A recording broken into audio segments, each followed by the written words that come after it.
Hi hello welcome back to my YouTube channel NKL. ಇದು ಕತೆಗಳ ಜಗತ್ತು. ಇನ್ನು ಯಾರೆಲ್ಲ ಚಾನಲ್ಗೆ ಸಬ್ಸ್ಕ್ರೈಬ್ ಆಗದೆ ಕತೆ ಕೇಳ್ತಾ ಇದ್ದೀರೋ ಅವರು ದಯವಿಟ್ಟು ಸಬ್ಸ್ಕ್ರೈಬ್ ಆಗಿ, ಹಾಗೆ ಲೈಕ್, ಕಮೆಂಟ್ ಹಾಗೂ ಶೇರ್ ಮಾಡಿ ನಮ್ಮನ್ನು ಪ್ರೋತ್ಸಾಹಿಸಿ. ಈಗ ಮೂಡುವುದೇ ಮೂಡಲ ಹೊನಲು, ಸಂಚಿಕೆ 71. ಭೂಮಿಯ ಕೆಲಸ ಮುಗಿಯುವ ವೇಳೆಗಾಗಲೇ ಸೂರ್ಯ ಅವಳಿಗಾಗಿ ಹೊರಗಡೆ ಕಾಯುತ್ತಾ ನಿಂತಿದ್ದ. ಎಂದಿನ ಸಮಯಕ್ಕೆ ಹೊರಗೆ ಬಂದವಳಿಗೆ ತನಗಾಗಿ ಕಾಯುತ್ತಾ ನಿಂತಿದ್ದ ಸೂರ್ಯ ಕಾಣಿಸಿದನು. ಅವನನ್ನು ನೋಡಿಯೂ ನೋಡದ ರೀತಿ ತನ್ನ ಪಾಟಿಗೆ ತಾನು ಮುಂದೆ ನಡೆದಳು. ಅವಳು ಹೋದ ರೀತಿಯಲ್ಲಿಯೇ ತನ್ನ ಮೇಲೆ ಅವಳಿಗೆ ಕೋಪವಿದೆ ಅನ್ನೋದು ಅರ್ಥವಾಗಿತ್ತು. ಭೂಮಿ, ಆವತ್ತು ಮೂವಿಗೆ ಹೋಗೋಣ ಬಾ ಅಂತ ಕರೆದ್ರಲ್ಲ, ಸೊ ಇವತ್ತು ಇಬ್ಬರಿಗೂ ನಾನೇ ಟಿಕೆಟ್ ತಂದಿದ್ದೀನಿ, ಬನ್ನಿ ಹೋಗೋಣ ಎಂದು ಅವಳ ಸಮಕ್ಕೆ ಬಂದು ಕೇಳಿದ. ಅದನ್ನು ಕೇಳಿ ಅವಳ ಕಣ್ಣುಗಳು ಆಶ್ಚರ್ಯದಿಂದ ದೊಡ್ಡದಾಗಿತ್ತು. ಆದರೂ ಸಹ ಅದನ್ನು ಅವನ ಮುಂದೆ ತೋರುಗೊಡದೆ, ನಿಮಗೆ ನನ್ನನ್ನು ಕರ್ಕೊಂಡು ಹೋಗೋಕ್ಕೆ ಬರೋದೇನು ಬೇಡ ಅಂತ ಆಂಟಿ ಹತ್ರ ಹೇಳಿ ಬಂದಿದ್ದೆ ಅಲ್ವಾ, ಮತ್ತ್ಯಾಕೆ ಬಂದ್ರಿ ಕೇಳಿದಳು ಮುಖ ಬಿಗಿದುಕೊಂಡೆ. ನೋಡಿ, ಆವತ್ತಿನ ನನ್ನ ನಡೆಯಿಂದ ನಿಮಗೆ ಬೇಜಾರಾಗಿದೆ ಅನ್ನೋದು ನನಗೆ ಗೊತ್ತು, ಅದಕ್ಕೆ ಹಾಗೆಲ್ಲ ಹೇಳಿದ್ದೀರಾ. ನಿಮಗೆ ಬೇಜಾರು ಮಾಡೋ ಉದ್ದೇಶ ನನಗಿರಲಿಲ್ಲ ಎಂದು ಹೇಳುತ್ತಿರುವಾಗಲೇ, ಬೇಡ ಸೂರ್ಯ, ನೀವೇನು ಹೇಳೋದು ಬೇಡ. ನನ್ನ ಪ್ರೀತಿನ ಒಪ್ಕೊಳ್ಳೋಕ್ಕೂ ನಿಮ್ಗಾಗಲಿಲ್ಲ. ಹೋಗಲಿ, ಕೊನೆ ಪಕ್ಷ ಒಬ್ಬ ಫ್ರೆಂಡ್ ಆಗಿ ಆದರೂ ನಿಮ್ಮ ಜೊತೆ ಇರೋಣ ಅಂತ ಬಯಸಿದ್ದೆ. ಆದರೆ ನನಗೆ ಅಂತ ಒಬ್ಬ ಫ್ರೆಂಡ್ ಸ್ಥಾನ ಕೂಡ ನಿಮಗೆ ಕೊಡೋಕ್ಕೆ ಇಷ್ಟ ಇಲ್ಲ ಅನ್ನೋದು ನಿಮ್ಮ ನಡವಳಿಕೆಯಿಂದಲೇ ಗೊತ್ತಾಗ್ತಾ ಇದೆ. ಒತ್ತಾಯದಿಂದ ಯಾವ ಸಂಬಂಧನೂ ಉಳಿಸ್ಕೊಳ್ಳೋಕ್ಕಾಗಲ್ಲ ಅನ್ನೋದು ನನಗೆ ಗೊತ್ತಾಗಿದೆ. ಇನ್ಮೇಲೆ ಯಾವ ವಿಷಯದಲ್ಲೂ ನಿಮಗೆ ತೊಂದರೆ ಕೊಡೋಕೆ ಇಷ್ಟಪಡಲ್ಲ. ನನ್ನ ಪಾಡಿಗೆ ನಾನು ಇರ್ತೀನಿ ಬಿಡಿ ಎಂದು ಬೇಸರ ನಟಿಸುತ್ತಾ ಹೇಳಿದಳು. ಈ ಮೂಲಕವಾದರೂ ಅವನ ಮನಸ್ಸಿನಲ್ಲಿ ತನ್ನ ಬಗ್ಗೆ ಯಾವ ಭಾವನೆ ಇದೆ ಎಂದು ತಿಳಿಯುವ ಉದ್ದೇಶ ಅವಳದ್ದು. ಭೂಮಿ, ಯಾಕೀಗೆಲ್ಲ ಮಾತಾಡ್ತಾ ಇದ್ದೀರಾ? ನಾನು ಯಾವಾಗ ನಿಮ್ಮ ಫ್ರೆಂಡ್ಶಿಪ್ ಇಷ್ಟ ಇಲ್ಲ ಅಂತ ಹೇಳಿದೆ? ಅದು ಅಲ್ಲದೆ ನೀವು ತುಂಬ ಒಳ್ಳೆ ಮನಸ್ಸಿರೋ ವ್ಯಕ್ತಿ, ಯಾರಿಗೂ ಕೆಟ್ಟದ್ದನ್ನು ಬಯಸದೆ ನಿಮ್ಮ ಸುತ್ತಮುತ್ತ ಇರೋರೆಲ್ಲ ಖುಷಿಯಾಗಿ ಇರಬೇಕು ಅಂತ ಬಯಸೋ ನಿಮ್ಮ ಗುಣ ನನಗೆ ತುಂಬ ಇಷ್ಟ. ಅದೇ ಕಾರಣಕ್ಕೆ ನಿಮ್ಮ ಗೆಳೆತನ ಮಾಡಿದ್ದು ನಾನು. ಇದನ್ನ ಬಿಟ್ಟರೆ ಇನ್ಯಾವ ಒತ್ತಾಯಕ್ಕೂ ಅಲ್ಲ. ಆದರೆ ಇಷ್ಟು ದಿನ ಒಂಟಿಯಾಗಿದ್ದ ನನಗೆ ಅದೇ ರೂಢಿಯಾಗೋಗಿದೆ. ಯಾವುದ್ರ ಮೇಲೂ ಆಸಕ್ತಿ ಇಲ್ಲದೆ ಇರೋದಕ್ಕೆ ನಿಮ್ಮ ಜೊತೆ ನೀವು ಆಸೆ ಪಟ್ಟ ಆಗಿರೋಕ್ಕೆ ನನಗಾಗ್ತಾ ಇಲ್ಲ. ಬಟ್ ಇನ್ಮೇಲೆ ಈ ರೀತಿ ಆಗಲ್ಲ. ಸ್ವಲ್ಪನಾದರೂ ಬದಲಾಗೋಕ್ಕೆ ಪ್ರಯತ್ನ ಪಡ್ತೀನಿ. ಆದರೆ ಪ್ಲೀಸ್, ನೀವು ಕೋಪ ಮಾಡಿಕೊಂಡು ಹೀಗೆಲ್ಲ ಮಾತಾಡಬೇಡಿ ಎಂದು ರಿಕ್ವೆಸ್ಟ್ ಮಾಡಿಕೊಂಡರೆ, ಅವನು ತನಗಾಗಿ ಬದಲಾಗುವ ಪ್ರಯತ್ನ ಮಾಡುತ್ತೀನಿ ಅಂದಿದ್ದು ಭೂಮಿಗೆ ನಿಜಕ್ಕೂ ಖುಷಿ ಕೊಟ್ಟಿತ್ತು. ಇದರ ಜೊತೆಗೆ ಅವನನ್ನು ಪೂರ್ತಿಯಾಗಿ ಬದಲಾಯಿಸಿ ಅವನ ಮನಸ್ಸಿನಲ್ಲಿ ಹೊಸ ಪ್ರೀತಿಯನ್ನು ಪುನಃ ಚಿಗುರಿಸುವ ನಂಬಿಕೆ ಕೂಡ ಅವಳಲ್ಲಿ ಗಟ್ಟಿಯಾಗಿತ್ತು. ಆಯಿತು ಬಿಡಿ, ಮುಖ ಈ ರೀತಿ ಸಪ್ಪಗೆ ಮಾಡಿಕೊಂಡ್ರೆ ನೀವು ನೋಡೋಕೆ ಆಗಲ್ಲ. ಆದರೆ ನನಗೆ ಬೇಜಾರು ಮಾಡಿದ್ದಕ್ಕೆ ನಿಮಗೆ ಪನಿಷ್ಮೆಂಟ್ ಅಂತೂ ಇದೆ ಎಂದಳು ಕೈ ಕಟ್ಟಿ ಮುಖ ಪಕ್ಕಕ್ಕೆ ತಿರುಗಿಸಿ. ಅವಳು ಕಡೆಗೂ ಸಮಾಧಾನವಾಗಿದ್ದನ್ನು ನೋಡಿ, ಆಯಿತು, ಅದೇನು ಪನಿಷ್ಮೆಂಟ್ ಅಂತ ಹೇಳಿ ನಾನು ಮಾಡ್ತೀನಿ ಎಂದನು. ಆ್ಯಕ್ಚುಲಿ ಏನು ಗೊತ್ತಾ, ನನಗೆ ತಾಪ್ಸಿ ಅಂತ ಒಬ್ಬಳು ಬೆಸ್ಟ್ ಫ್ರೆಂಡ್ ಇದ್ದಾಳೆ. ಅವಳು ಮತ್ತು ನಾನು ಏನಾದರೂ ಈ ರೀತಿ ಒಬ್ರಿಗೊಬ್ರು ಕೋಪ ಮಾಡಿಕೊಂಡು ಮಾತು ಬಿಟ್ಟ ಸಂದರ್ಭದಲ್ಲಿ ಒಂದು ವಾರ ಒಬ್ಬರು ಹೇಳಿದ ಹಾಗೆ ಇನ್ನೊಬ್ಬರು ಕೇಳಬೇಕು. ಜೊತೆಗೆ ಅವ್ರ ಕೋಪ ಕಮ್ಮಿ ಮಾಡೋಕ್ಕೆ ಅವ್ರಿಗಿಷ್ಟ ಆಗೋ ಯಾವುದಾದ್ರು ಗಿಫ್ಟ್ ತಂದುಕೊಟ್ಟು ಸಮಾಧಾನ ಮಾಡ್ತೀವಿ ಗೊತ್ತಾ. ಇದನ್ನೆಲ್ಲ ನಿಮಗೆ ಯಾಕೆ ಹೇಳ್ತಾ ಇದ್ದೀನಿ ಅಂದರೆ, ನೀವು ನನಗೆ ಹೊಸ ಫ್ರೆಂಡ್ ಅಲ್ವಾ, ಸೊ ನಿಮಗಿದೆಲ್ಲ ಗೊತ್ತಿರಲ್ಲ ಅಂತ ನಾನೇ ಹೇಳ್ತಾ ಇದ್ದೀನಿ. ಸೊ ಇನ್ನೊಂದು ವಾರ ನೀವು ನಾನು ಏನು ಹೇಳಿದ್ರು ಇಲ್ಲ ಅಂದ ಹಾಗೆ ಕೇಳಬೇಕು. ಇದ್ರ ಜೊತೆಗೆ ನನಗಿಷ್ಟ ಆಗೋ ಏನಾದರೂ ಗಿಫ್ಟ್ ಕೊಡಬೇಕು ಎಂದು ಹೇಳಿದಳು.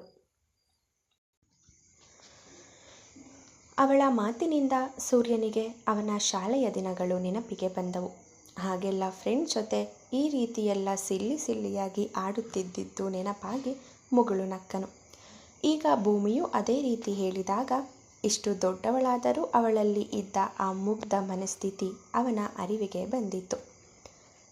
ಸರಿ, ನನಗೆ ಪನಿಷ್ಮೆಂಟ್ ಒಪ್ಪಿಗೆ ಇದೆ ಎಂದು ಒಪ್ಪಿದ ಮೇಲೆ, ಬರೀ ಬಾಯಿ ಮಾತಿನಲ್ಲಿ ಒಪ್ಪಿಗೆ ಇದೆ ಅಂದರೆ ಆಗಲ್ಲ. ಒಂದು ವಾರ ನಾನು ಹೇಳಿದ ಕೆಲಸ ಚಾಚು ತಪ್ಪದೆ ಮಾಡ್ತೀನಿ ಅಂತ ಪ್ರಾಮಿಸ್ ಮಾಡಿ ಎಂದು ಅವನ ಮುಂದೆ ತನ್ನ ಕೈ ಚಾಚಿದವಳ ಹಿಂದೆ ಬೇರೆಯದ್ದೇ ಉದ್ದೇಶವಿತ್ತು. ಪ್ರಾಮಿಸ್ ಎಂದು ಅವಳ ಕೈ ಮೇಲೆ ಕೈ ಇಟ್ಟಾಗ, ಹಾಗೆ ಇನ್ನೊಂದು ವಿಷಯ, ನೀವು ಕೊಡೋ ಗಿಫ್ಟು 100 ಅಥವಾ 200 ರೂಪಾಯಿಗಿಂತ ಜಾಸ್ತಿ ಬೆಲೆ ಬಾಳೋ ಹಾಗಿಲ್ಲ. ಹಾಗೆ ತಿನ್ನೋ ಪದಾರ್ಥಗಳನ್ನು ಗಿಫ್ಟ್ ಅಂತ ಕೊಡೋ ಹಾಗಿಲ್ಲ. ಐ ಮೀನ್ ಈ ಚಾಕ್ಲೇಟ್ ಸ್ವೀಟ್ ಅಂತೆಲ್ಲ ಕೊಡೋ ಹಾಗಿಲ್ಲ ಎಂದು ಹೇಳಿದರೆ, 100-200 ರೂಪಾಯಿಗಿಂತ ಕಮ್ಮಿ ಬೆಲೆಯಲ್ಲಿ ಏನು ಬರುತ್ತೆ ಈಗಿನ ಕಾಲದಲ್ಲಿ ಎಂದು ಹುಬ್ಬು ಬೆಸೆದು ಕೇಳಿದ. ನಿಮ್ಮ ಸಾರಿ ಅಕ್ಸೆಪ್ಟ್ ಮಾಡ್ಕೋಬೇಕು ಅಂದರೆ ಡಿಫ್ರೆಂಟಾಗಿ ಥಿಂಕ್ ಮಾಡಬೇಕು ಎಂದು ಹೇಳಿ ಮುಂದೆ ಹೊರಟರೆ, ಅಡ್ಡಡ್ಡ ತಲೆಯಾಡಿಸಿ ನಿಟ್ಟುಸಿರು ಬಿಟ್ಟು ಅವಳನ್ನು ಹಿಂಬಾಲಿಸಿದನು ಸೂರ್ಯ. ಇತ್ತ ಕಡೆ ಒಂದು ವಾರದಿಂದ ಸಾಮ್ರಾಟ್ ಮನೆಯ ಮುಂದೆ ದಿನವಿಡೀ ಕಾದರೂ ಯಾವ ಪ್ರಯೋಜನ ಕೂಡ ಆಗದೆ ಇದ್ದಾಗ, ಇದು ಸಾಮ್ರಾಟ್ ಬೇಕು ಎಂದೇ ಹೀಗೆ ಮಾಡುತ್ತಿದ್ದಾನೆ ಅನ್ನೋದು ಲಾವಣ್ಯಗೆ ಅರ್ಥವಾಗಿತ್ತು. ಹಾಗಾಗಿ ಅಂದು ಹೊರಗೆ ಹೋಗಿದ್ದ ಸಾಮ್ರಾಟ್ ಮನೆಗೆ ವಾಪಸ್ ಆಗುವ ವೇಳೆ ತನ್ನ 2 ಕೈಯನ್ನು ಅಗಲ ಮಾಡಿ ಕಾರಿಗೆ ಅಡ್ಡ ಬಂದು ನಿಂತುಕೊಂಡಳು ಲಾವಣ್ಯ. ಅವಳು ಸಡನ್ನಾಗಿ ಅಡ್ಡ ಬಂದ ಕಾರಣ ಗಾಬರಿಯಿಂದ ಕಾರಿನ ಬ್ರೇಕ್ ತುಳಿದಿದ್ದ ಡ್ರೈವರ್. ಏನಾಯಿತು ಎಂದು ಹಿಂದೆ ಕುಳಿತಿದ್ದ ಸಾಮ್ರಾಟ್ ಪ್ರಶ್ನಿಸಿದರೆ, ಸರ್, ಯಾವುದೋ ಹುಡುಗಿ ಅಡ್ಡ ಬಂದ್ಬಿಟ್ಲು ಎಂದು ಹೇಳಿದಾಗ ಸಾಮ್ರಾಟ್ ದೃಷ್ಟಿ ಕೂಡ ಅವಳ ಕಡೆ ಹರಿದಿತ್ತು. ಕಾರು ನಿಂತಿದ್ದನ್ನು ನೋಡಿದ ಲಾವಣ್ಯ ಕೂಡಲೇ ಸಾಮ್ರಾಟ್ ಕುಳಿತಿದ್ದ ಹಿಂದಿನ ಕಿಟಕಿಯ ಬಳಿ ಓಡಿ ಬಂದು ಗ್ಲಾಸ್ ತೆಗೆಯುವಂತೆ ಕೇಳಿಕೊಂಡಳು. ನಿಧಾನವಾಗಿ ಕಾರಿನ ಗ್ಲಾಸ್ ಕೆಳಗೆ ಇಳಿಯಿತು. ಸಾಮ್ರಾಟ್, ಪ್ಲೀಸ್ ಸಾಮ್ರಾಟ್, 10 ನಿಮಿಷ ನಿನ್ನ ಜೊತೆ ಮಾತಾಡೋಕ್ಕೆ ಅವಕಾಶ ಕೊಡು ಪ್ಲೀಸ್ ಎಂದು ಬೇಡಿಕೊಂಡಳು. ಅವಳ ಕಡೆ ಹರಿತವಾದ ನೋಟ ಬೀರಿ, ವಾಚ್ಮ್ಯಾನ್ಗೆ ಹೇಳ್ತೀನಿ ಒಳಗೆ ಬಾ ಎಂದಷ್ಟೇ ಹೇಳಿ ಕಾರಿನ ಗ್ಲಾಸ್ ಮೇಲೇರಿಸಿದ. ಅವನು ಇಷ್ಟು ಬೇಗ ಒಪ್ಪಿಕೊಂಡಿದ್ದನ್ನು ನೋಡಿ ಸ್ವಲ್ಪ ಸಮಾಧಾನದ ನಿಟ್ಟುಸಿರು ಬಿಟ್ಟ ಲಾವಣ್ಯ ಸರಿ ಎನ್ನುವಂತೆ ತಲೆಯಾಡಿಸಿದಳು. ಕಾರು ಮುಂದೆ ಸಾಗಿತ್ತು. ಎಷ್ಟು ಬೇಗ ಸಾಧ್ಯವೋ ಅಷ್ಟು ಬೇಗ ಸಾಮ್ರಾಟ್ ಮನೆಯ ಬಳಿ ಬಂದ ಲಾವಣ್ಯಗೆ ಈಗಾಗಲೇ ಸಾಮ್ರಾಟ್ ಹೇಳಿ ಹೋಗಿದ್ದ ಕಾರಣ ಸಲೀಸಾಗಿ ಒಳಗೆ ಬಿಟ್ಟಿದ್ದ ವಾಚ್ಮ್ಯಾನ್. ಕಾಲು ಮೇಲೆ ಕಾಲು ಹಾಕಿ ಸೋಫಾಗೆ ಒರಗಿ ಕುಳಿತು ತನ್ನ ಮುಂದೆ ಮುಖ ಚಿಕ್ಕದು ಮಾಡಿ ನಿಂತಿರುವ ಲಾವಣ್ಯಳನ್ನೇ ದಿಟ್ಟಿಸುತ್ತಾ ಗತ್ತಿನಲ್ಲಿ ಕುಳಿತಿದ್ದ ಸಾಮ್ರಾಟ್.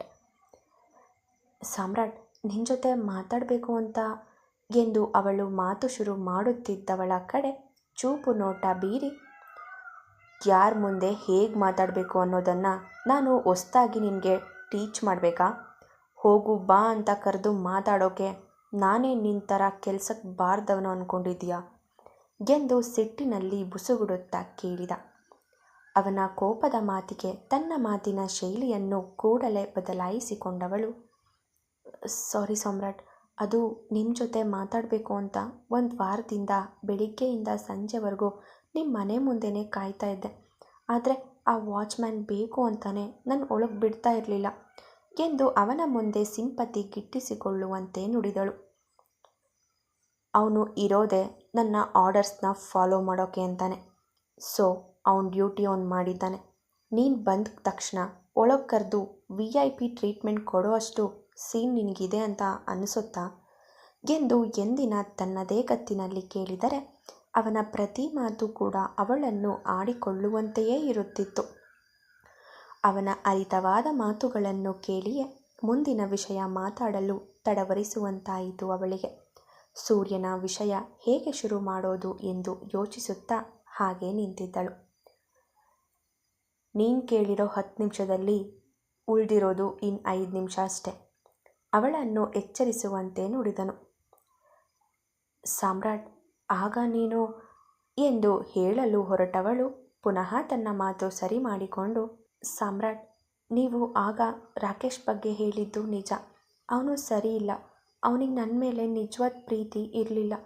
ಅದೆಲ್ಲ ಅವನು ನನ್ನ ಯಾಮಾರಿಸೋಕೆ ಅಂತ ಮಾಡಿದ ನಾಟಕ ಅನ್ನೋದು ತುಂಬ ಲೇಟಾಗಿ ನನಗೆ ಅರ್ಥ ಆಯಿತು.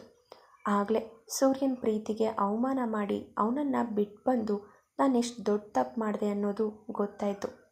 ನಾನು ಮಾಡಿದ ತಪ್ಪಿಗೆ ಸರಿಯಾದ ಶಿಕ್ಷೆನೇ ಆಗಿದೆ ಸಾಮ್ರಾಟ್.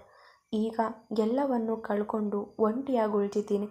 ನನ್ನ ತಪ್ಪಿಗೆ ಕೊನೆವರೆಗೂ ಹೀಗೆ ಬಿಡಬೇಕು ಅಂತ ನಿರ್ಧಾರ ಕೂಡ ಮಾಡಿದ್ದೀನಿ. ಆದರೆ ಅದಕ್ಕೂ ಮುಂಚೆ ನನ್ನಿಂದ ಅಷ್ಟೆಲ್ಲ ಕಷ್ಟ ಅನುಭವಿಸೋ ಹಾಗೆ ಮಾಡಿದ ಸೂರ್ಯನ ಹತ್ರ ಒಂದೇ ಒಂದು ಬಾರಿ ಕ್ಷಮೆ ಕೇಳಬೇಕು ಅಂತ ಅಂದ್ಕೊಂಡು ಅವನನ್ನು ತುಂಬ ಹುಡುಕ್ತಾ ಇದ್ದೀನಿ. ಆದರೆ ಅವನೆಲ್ಲಿದ್ದಾನೆ ಅನ್ನೋದು ಗೊತ್ತಿಲ್ಲ. ನೀವು ಅವನ ಬೆಸ್ಟ್ ಫ್ರೆಂಡ್ ಅಲ್ವಾ, ಸೊ ನಿಮಗೆ ಗೊತ್ತಿರುತ್ತೆ ಅಂತ ನಿಮ್ಮನ್ನು ಕೇಳೋಕೆ ಅಂತ ಬಂದೆ. ನಿಜ ಹೇಳ್ತೀನಿ ಸಾಮ್ರಾಟ್, ಅವನ ಕಾಲು ಹಿಡಿದು ಕ್ಷಮೆ ಕೇಳಿ ಮತ್ತೆ ಅವನ ಕಣ್ಣಿಗೂ ಕಾಣದ ರೀತಿ ದೂರ ಹೋಗ್ಬಿಡ್ತೀನಿ. ಆದರೆ ನನ್ನ ಮನಸ್ಸಲ್ಲಿ ಕೊರಿತಿರೋ ಗಿಲ್ಟ್ ಫೀಲ್ ಕಮ್ಮಿ ಮಾಡ್ಕೊಳ್ಳೋಕ್ಕಾದರೂ ಅವನು ಎಲ್ಲಿದ್ದಾನೆ ಅಂತ ಹೇಳಿ ಸಾಮ್ರಾಟ್, ಪ್ಲೀಸ್ ಎಂದು ಕೈ ಮುಗಿದು ಕಣ್ಣೀರಾಗಿ ಬಿಕ್ಕಳಿಸಿ ಅಳುತ್ತಾ ಅವನನ್ನು ಕೇಳಿಕೊಂಡಳು. ಅವಳು ಅಷ್ಟು ಅಳೋದನ್ನು ನೋಡಿದರೆ ಎಂಥವರ ಮನಸ್ಸೇ ಆದರೂ ಒಂದು ಕ್ಷಣ ಅವಳಿಗಾಗಿ ಮಿಡಿಯುವ ಹಾಗಿತ್ತು. ಪಶ್ಚಾತ್ತಾಪದಲ್ಲಿಯೇ ಬೆಂದು ನೊಂದು ಹೋಗಿರುವವಳ ರೀತಿ ಕರುಳು ಕಿತ್ತು ಬರುವಂತೆ ಸಾಮ್ರಾಟ್ ಮುಂದೆ ಕಣ್ಣೀರು ಹಾಕುತ್ತಿದ್ದಳು ಲಾವಣ್ಯ. ಮುಂದುವರಿಯುವುದು.